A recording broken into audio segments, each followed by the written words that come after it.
Welcome to the extra class English. और आज हम करने वाले हैं स्नैपशॉट्स बुक का 4th chapter Albert Einstein at school by Patrick Pringles. अब जैसे ये चैप्टर का टाइटल सजेस्ट करता है, it is about Albert Einstein, जो बहुत ही ज़्यादा रिनोन्ड फिजिसिस्ट थे राइट आफ्टर इसैक न्यूटन।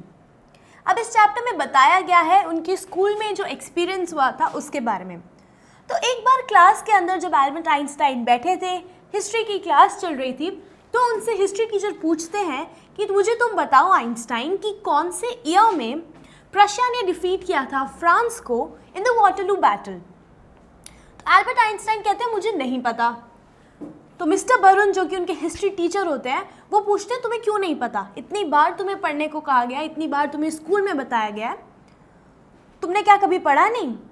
तो एल्बर्ट आइंस्टाइन कहते हैं शायद मैं भूल गया होऊंगा, मैंने कभी पढ़ा नहीं। तो उसके टीचर और भी ज़्यादा गुस्सा होते हैं और कहते हैं कि तुमने क्यों नहीं पढ़ा?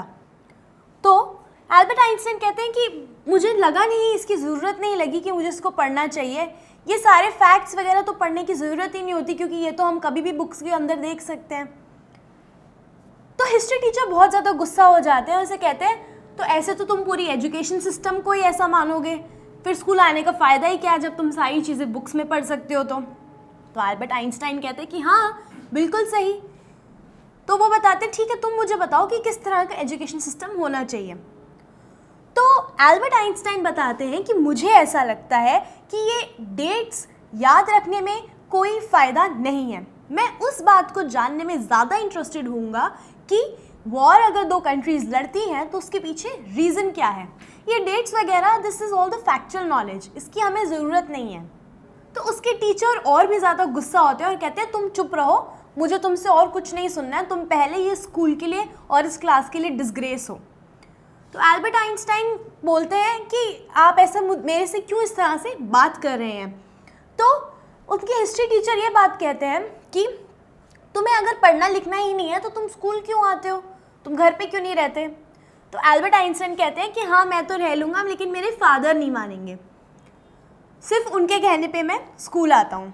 तो हिस्ट्री टीचर और भी ज़्यादा गुस्सा आ जाते हैं और उसे डांटते हैं। अब जब ये सब हो जाता है और एल्बर्ट आइंस्टाइन अपने घर जा रहे होते हैं तो उन्हें ऐसा लगता है कि कितना बुरा दिन था स्कूल का, not because of the thing कि उनको डांट पड़ी, बट इसलिए क्योंकि उन्हें फ्रूटफुल नहीं लग रहा था स्कूल आने के लिए। उन्हें कुछ नया सीखना था, उन्हें कुछ और पढ़ना था, but this was all going in when. उनको डेट्स वगैरह याद नहीं रखनी थी। तो वो घर जाते ही अपनी फ्रेंड यूरी को कॉल करते हैं और यूरी को कॉल करके कहते हैं कि ऐसा ऐसा मेरा दिन गया और एटलीस्ट तुम कम से कम एक अच्छी जगह पे तो रहते हो, मैं एक स्लम के अंदर रहता हूँ और चलो ठीक है वहाँ पे खाना अच्छा नहीं है और अच्छा एटमॉस्फेयर नहीं है, लेकिन सबसे बुरी चीज़ इस स्लम में जो मुझे लगती है वो है वॉयलेंस। चाहे ये शोर मचाए, चाहे ये कुछ भी करे, मुझे फ़र्क नहीं पड़ता, लेकिन ये जो वॉयलेंस होती है ये मुझसे बिल्कुल नहीं बर्दाश्त करी जाती। जहाँ तुम रहते हो कम से कम वहाँ ऐसे लोग तो नहीं हैं। तो जब यूरी ये बात सुनता है वो कहता है कि तुम ज़्यादा खुश मत हो, मैं बताता हूँ मेरे वहाँ पे भी ऐसा ही होता है। वहाँ पे जितने भी लोग आते हैं, जितने भी स्टूडेंट्स रहते हैं, पढ़ते हैं, वो आपस में लड़ते हैं और उनमें से एक ने अभी अभी दूसरे को मार डाला है जान से, और फिर उसे इस बात का दुख है कि मेरे मुंह पे कोई निशान या कोई चोट क्यों नहीं है जिसको मैं as a badge of honour समझूं कि मैंने किसी को मारते मारते इतनी चोट खाई थी। तो एल्बर्ट आइंस्टाइन ये बात सुन के कहते हैं अच्छा, और ये अपने आप को सिविलाइज स्टूडेंट्स मानते हैं। तो यूरी और एल्बर्ट आइंस्टाइन इस बारे में बात करते हैं।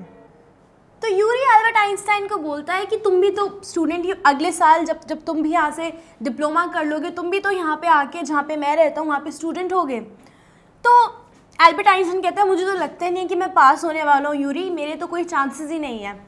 तो वो कहता है क्यों? तो वो कहता है कि मुझे कुछ भी इंटरेस्ट ही नहीं आता यहाँ पे सीखने के लिए, कुछ भी मुझे अच्छा नहीं लगता पढ़ने के लिए। और वो सेम बात अपनी सिस्टर एल्सा को भी कहते हैं, जो कभी कभी आती है एल्बर्ट आइंस्टाइन से मिलने के लिए। यूजुअली एल्सा रहती है बर्लिन में।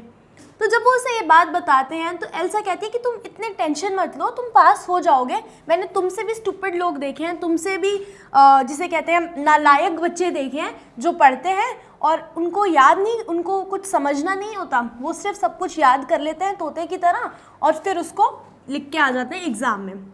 तो एल्बर्ट आइंस्टाइन कहते हैं यही तो दिक्कत है एल्सा, सबसे बड़ी दिक्कत तो यही है कि मुझसे रटा नहीं जाता, और इस नॉलेज का क्या फ़ायदा जो मुझे सिर्फ पढ़ के दिमाग में भी नहीं डालनी है, सिर्फ उसको याद करके उसको पेपर पे लिखना है। तो वो कहती है लेकिन ठीक है जो भी तुम कहो, लेकिन नंबर तो इसी से आएंगे। तो फिर वो उससे पूछती है कि ये तुम आजकल क्या पढ़ रहे हो, तुम्हारे हाथ में हमेशा एक बुक रहती है, वैसे तुम्हारा कोई इंटरेस्ट नहीं है बुक्स में। तो एल्बर्ट आइंस्टाइन बोलते हैं कि ये एक बुक है जियोलॉजी पे, रॉक्स वगैरह के बारे में। तो एल्सा पूछते हैं क्या एग्ज़ाम में आने वाले हैं तुम्हारे? तो एल्बर्ट आइंस्टाइन कहते हैं कि नहीं, बट साइंस का स्टफ़ है, हमारे स्कूल में तो साइंस का कुछ पढ़ाते ही नहीं है, तो मुझे तो बड़ा अच्छा लगता है पढ़ने के लिए। तो एल्सा कहती है उस पढ़ाई का क्या फ़ायदा जो तुम्हें मार्क्स भी नहीं दिलाने वाली। लेकिन वो सबसे अच्छा लगता है एल्बर्ट आइंस्टाइन को, तो वो कहते हैं कि मुझे या तो सबसे ज़्यादा अच्छा लगता है वायलिन प्ले करना या फिर ये बुक्स पढ़ना। और वो वायलिन तब तक प्ले करते रहते हैं जब तक उनकी लैंड लेडी आके उन्हें रोकती नहीं है। तो वो ये सारे इंस्टेंसेस डिस्क्राइब करते हैं, बताते हैं एल्सा को अपने बारे में।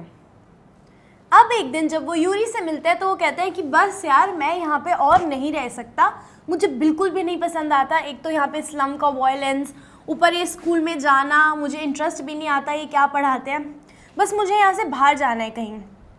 तो वो पूछते हैं कि यूरी पूछते हैं कि ऐसे कैसे, तुम्हारे फादर तो तुम्हें कभी अलाउ ही नहीं करेंगे ऐसे बिना मतलब के स्कूल से छुट्टी लेके कहीं भी जाना, यानी कि स्कूल से हमेशा के लिए परमानेंट लीव लेके जाना।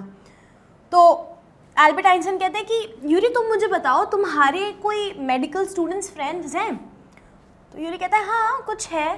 तो वो कहता है कि उनमें से कोई डॉक्टर्स तुम्हारे दोस्त हैं? तो कहता है कि एक दो को मैं जानता हूँ, मतलब पता नहीं वो तुम्हारी हेल्प करेंगे या नहीं करेंगे, तुम्हें क्या चाहिए? तो वो कहता है कि मुझे ऐसा लगता है कि अगर मैं एक नर्वस ब्रेकडाउन, यानी कि मैं एक बहुत ही ज़्यादा दिमागी रूप से मेरा ब्रेकडाउन हो जाएगा, तो शायद ऐसा हो कि मेरे फादर एग्री कर जाए कि मैं स्कूल में ना पढूं। अगर डॉक्टर मेरे को ये बोल दें कि मेरे स्कूल आने से मेरी हालत और ज़्यादा ख़राब होती जाएगी, तो शायद मेरे फादर मुझे यहाँ से लेके चले जाएं। तो यूरी कहता है लेकिन ठीक है ये तो तुम्हारा प्लान है, लेकिन तुम्हें क्या लगता है कि तुम ऐसे फेक एक्टिंग कैसे करोगे? I mean, तुम्हें क्या लगता है कि कोई भी डॉक्टर तुम्हें ऐसा क्यों कहेगा? तो एल्बर्ट यूरी को कहते हैं कि तुम बस डॉक्टर अरेंज करो, बाकी सब मैं संभाल लूँगा। हो सकता है कि मेरे को एक्चुअल ही में नर्वस ब्रेकडाउन हो जाए। तो यूरी एल्बर्ट आइंस्टाइन की बात समझ नहीं पाता, बट देन वो फाइनली अरेंज करता है एक डॉक्टर, जो वो कहता है कि अभी उनका दोस्त था और रिसेंटली डॉक्टर बना है, एंड इनफैक्ट तुम उसके शायद पहले पेशेंट होगे।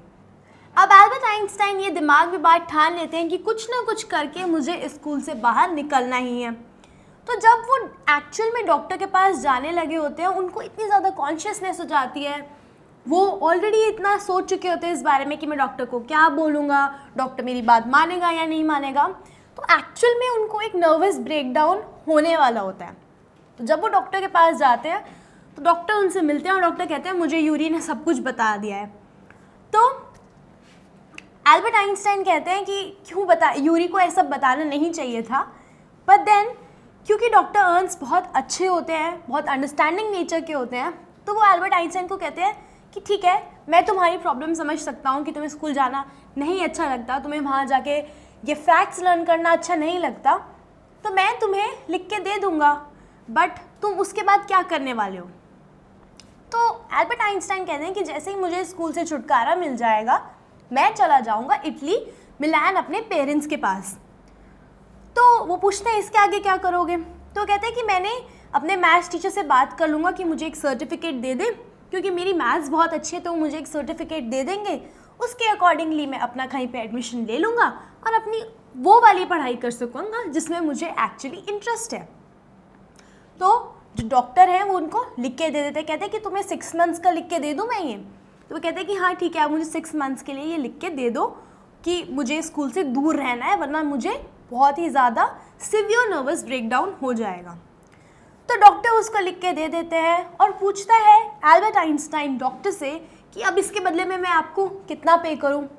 तो डॉक्टर कहते हैं कि मुझे कुछ पे करने की ज़रूरत नहीं है, तुम्हारा दोस्त बहुत अच्छा है जिसका नाम यूरी है, इनफैक्ट वो मेरा भी दोस्त है, आई थिंक तुम्हें उसको एक लंच पे या डिनर पे या कहीं भी खाने पे इनवाइट करना चाहिए। तो एल्बर्ट आइंस्टाइन के पास ज़्यादा पैसे तो होते नहीं हैं, but then still he invites Yuri और उसको ये सारी बात बताता है। अब अगले दिन जब एल्बर्ट आइंस्टाइन स्कूल जाते हैं, वो अपने मैथ्स टीचर से जाके एक सर्टिफिकेट पे सारी बातें लिखवा देते हैं। तो मैथ्स टीचर ने बोलते हैं कि मैं क्या लिख के दूँ तुम्हें, क्या मैं ये लिख के दूँ कि अगर मैंने तुम्हें कुछ और टाइम तक पढ़ाया तो शायद ये मेरे लिए अच्छा नहीं होगा, क्योंकि एक टाइम ऐसे आने वाला है कि तुम मुझे पढ़ाओगे। तो एल्बर्ट आइंस्टाइन कहता है नहीं, ये तो बहुत ज़्यादा हो गया। तो उसके मैथ्स टीचर कहते हैं नहीं, ये बात तो सच है, तुम्हारी मैथ्स में इतनी ज़्यादा अच्छी नॉलेज है, तुम इतने अच्छे से करते हो, आई थिंक तुम तो मुझे भी बीट कर दोगे। तो वो उसको बहुत अच्छे से सर्टिफिकेट लिख के दे देते हैं। And then he asks him कि तुम अब कहाँ जाओगे। तो उसे बोलते हैं कि मैं चला जाऊँगा इटली अपने पेरेंट्स के पास। तो जो मैथ्स टीचर होते हैं वो एल्बर्ट आइंस्टाइन को गुड बाय कहते हैं। तो एल्बर्ट आइंस्टाइन कहते हैं कि आपको कैसे पता कि मैं यहाँ से जाने वाला हूँ। तो उनके मैथ्स टीचर कहते हैं तुम्हें भी नहीं जब ये बात पता थी ना कि तुम यहाँ छोड़ के जाने वाले हो, तब से ही मुझे ये बात पता है। मतलब कि उन्हें पता था कि उनका स्टूडेंट इतना केपेबल है और वो और ज़्यादा नॉलेज को गेन करना डिज़र्व करता है, because he can achieve the best. तो ये बात बोल के वो डायरेक्टली अब एल्बर्ट आइंस्टाइन जाते हैं प्रिंसिपल के ऑफिस में। बट देन वहाँ पे उनको ऑलरेडी एक सरप्राइज़ मिलता है कि उनको प्रिंसिपल ने ऑलरेडी बुला रखा होता है। तो वो सोचते हैं चलो अच्छी बात है, मुझे वेट नहीं करनी पड़ेगी, डायरेक्टली जाके प्रिंसिपल से मिल लूँगा। अब जैसे ही वो अंदर जाते हैं तो प्रिंसिपल बहुत गुस्सा होती है उन पर कि तुम एक डिस्ग्रेस हो स्कूल के लिए और हम तुम्हें यहाँ से ऑलरेडी निकालने वाले हैं, क्योंकि जब भी तुम क्लास के अंदर होते हो तो टीचर्स पढ़ा नहीं पाते और बच्चे पढ़ नहीं पाते। तो जब ये सारी बातें सुनते हैं एल्बर्ट आइंस्टाइन तो वो थोड़े खुश भी होते हैं। तो एल्बर्ट आइंस्टाइन पूछते हैं प्रिंसिपल से कि तुम ये कहना चाहते हो कि यू आर एक्सपेलिंग मी। तो प्रिंसिपल कहते हैं हाँ, वी आर एक्सपेलिंग यू। तो वो एक तरह से खुश हो जाते हैं ये बात सुन के कि चलो ठीक है, ये मेडिकल सर्टिफिकेट की भी ज़रूरत नहीं पड़ी, मैं बहुत खुश हूँ, मैं बहुत ज़्यादा सेटिस्फाइड हूँ। तो उनके मन में तो आता है ये सारी चीज़ें बोलने को प्रिंसिपल को कि तुम ऐसा क्यों करना चाहते हो, मैंने कोई क्राइम तो नहीं किया, मुझे क्यों निकालना चाहते हो, और तुम्हारा स्कूल किस तरह से सिर्फ और सिर्फ फैक्ट्स पढ़ाता है, एक्चुअल नॉलेज नहीं देता। लेकिन वो सोचते हैं कि नहीं, मैं ये सब चीज़ें नहीं बोलूँगा। एंड वो फाइनली खुशी खुशी वापस जाते हैं। अब जैसे ही वो जा रहे होते हैं तो प्रिंसिपल पीछे से कहता है तुम अपने पीछे से दरवाज़ा बंद कर देना जाते टाइम। बट एल्बर्ट आइंस्टाइन अब इतने खुश थे, उन्होंने पीछे मुड़ के देखा भी नहीं और वो अपनी धुन में चलते हुए वहाँ से चले जाते हैं। सो जैसे ही वो वहाँ से पैकिंग कर रहे होते हैं, अपनी हॉस्टल से तैयारी कर रहे होते हैं स्कूल को छोड़ने की, तो यूरी उन्हें गुड बाय विश करता है और कहता है best of luck for your next ventures, यानी कि अपनी लाइफ में बहुत सारी चीज़ों को अचीव करना है तुम्हें, तो उन सब चीज़ों के लिए ऑल द बेस्ट। और स्टोरी यहाँ पे ख़त्म हो जाती है। सो अगर इस स्टोरी को देखें या फिर इस चैप्टर को देखें तो हमें समझ आता है कि किस तरह से एल्बर्ट आइंस्टाइन स्कूल में, चाहे वो डेट्स के साथ इतने अच्छे ना हो, चाहे वो डेट्स याद करने में इतने अच्छे ना हो, उनको फैक्ट्स इतने अच्छे से याद नहीं रखते, but what he wanted in actual life was knowledge. And knowledge is the most important thing, क्योंकि that's what made Albert Einstein.